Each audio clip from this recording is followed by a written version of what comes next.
So to start, could you just introduce yourself with your name, place of origin, and occupation?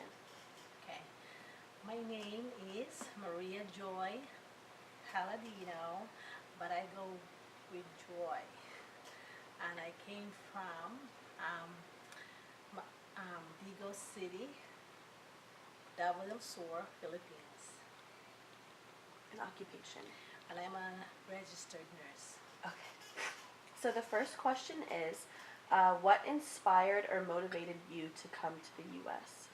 Um, my personal thing is when I started working in the Philippines, the pay for nurses are very low, and at the same time, I like adventure. I like to travel, so um, that's actually the traveling. It's maybe 50-50. Um, the traveling and the low pays that what made me left the Philippines to work abroad. And did you feel as though you left anything behind? Yep. I left my family, my homeland, and I actually give up a lot to be here. Mm-hmm. Okay. So the second question is, do you still feel a strong connection with your homeland? Yes. As everybody said, you can take girl out of the Philippines, but you cannot take the Philippines out. No, you can take a girl out of the Philippines, but you cannot take the Philippines out of the girl, or a person, or a Filipino.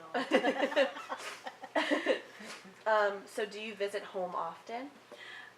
It depending on the budget and what's going on in the Philippines. If there's a big occasion, I would try to go home as often as every 2 years. This year I'm going every year because last year we went. I went for my I went for my 25th college reunion, and this time I'm going for my mom's birthday, 83, I believe. Yeah, she 83. Okay.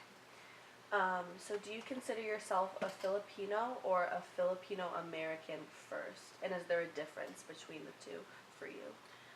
I think I'm a Filipino American because I left the Philippines at 24, but I grew up most of my adult life here, and I adapted a lot of American, not mostly the culture, but that kind of like um,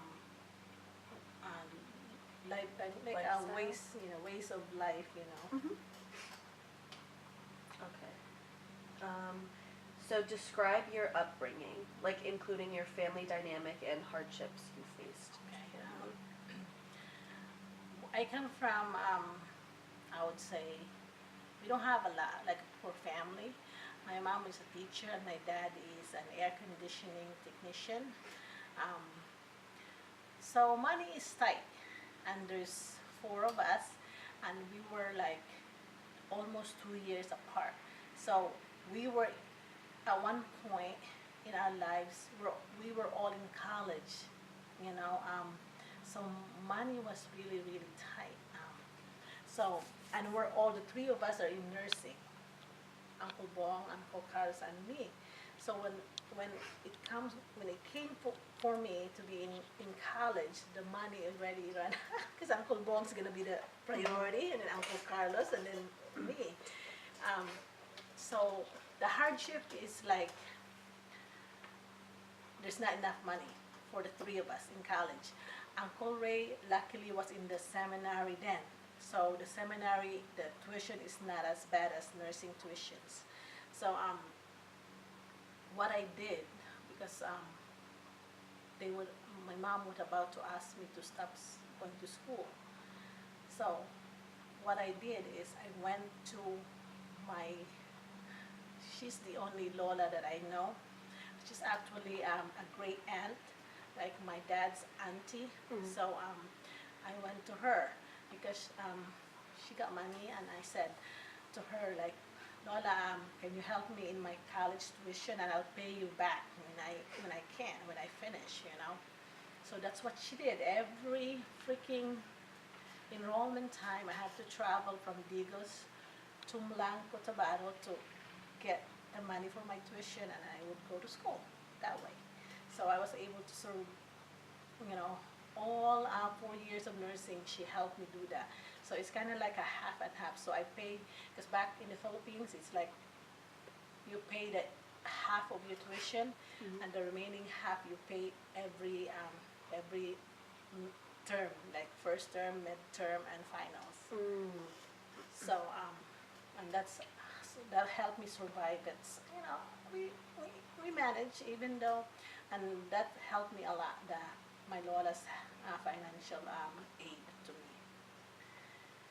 Okay. So what are some values that you hold near to you now from your childhood?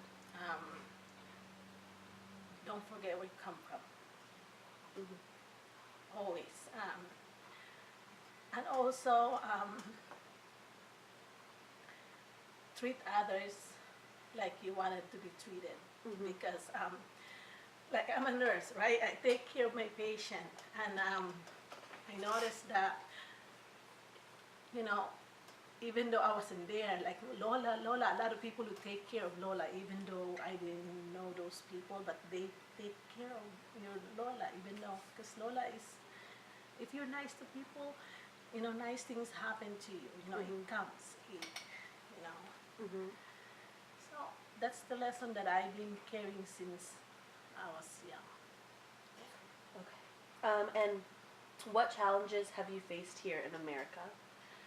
Oh, the discrimination, Mm. a lot of discrimination. For instance, I came to work, you know, for the hospital, and I get to have a patient that's very racial. Mhm.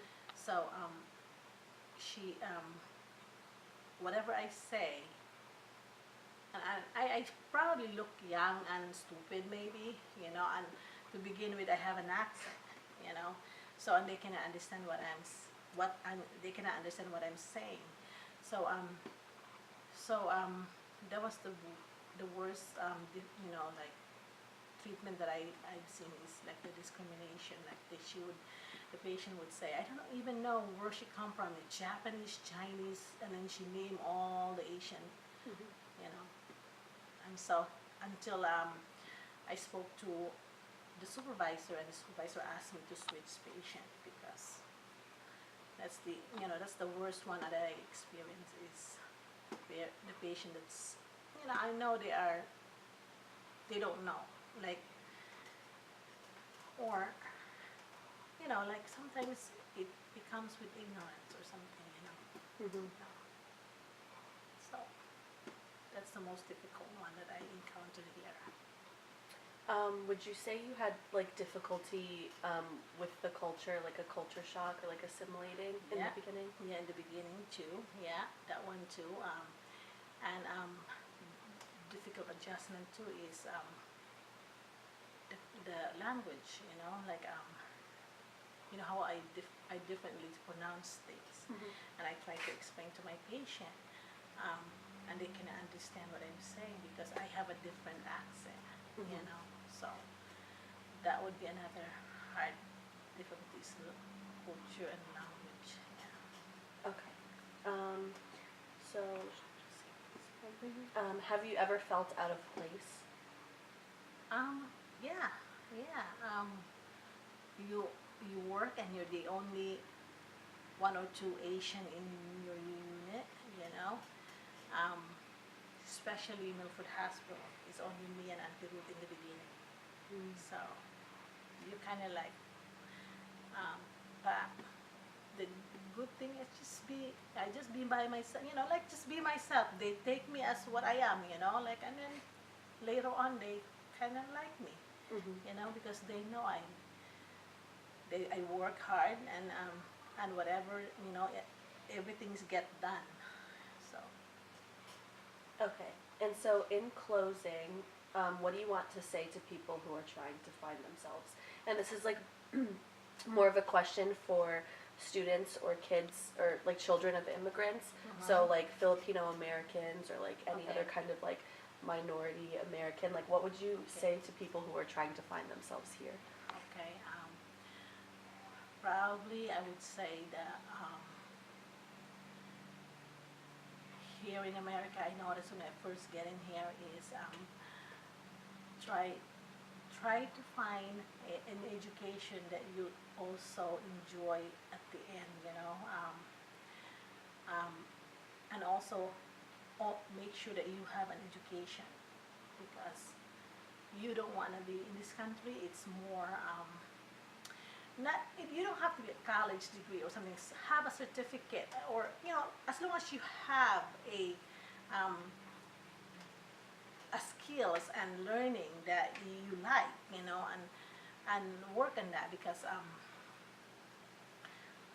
if you don't have that, like if you're only like a high school graduate, you're gonna be in the bottom of the pay scale, and you'll come to realize, and this is what I encounter.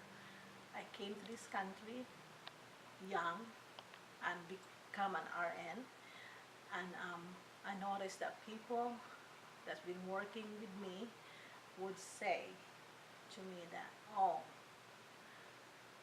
um, that we're stealing American job, this and that. And I said, like, no, you guys at one point needed like workers, so that's why you find workers outside of United States. So that's what I'm saying is like, if you have a degree, or you won't be in the bottom of your pay scale. So to me, if you're trying to find yourself, like find a job that you like because to me I like taking care of of people, and I think that's probably coming from the Filipino culture. And I like taking, I like to be of help, I like to be, something like that. And I find, I'm happy what I'm doing, it gives me fulfillment. Like I feel fulfilled at the end of the day that I helped Mr. So and so, and I helped him, etc. So so I come home and happy, so find maybe an education and a job that makes you happy, and like at the same time make you feel fulfilled in your career. So that's the only thing I could say. Thank Okay, thank you. you. That was really it. good.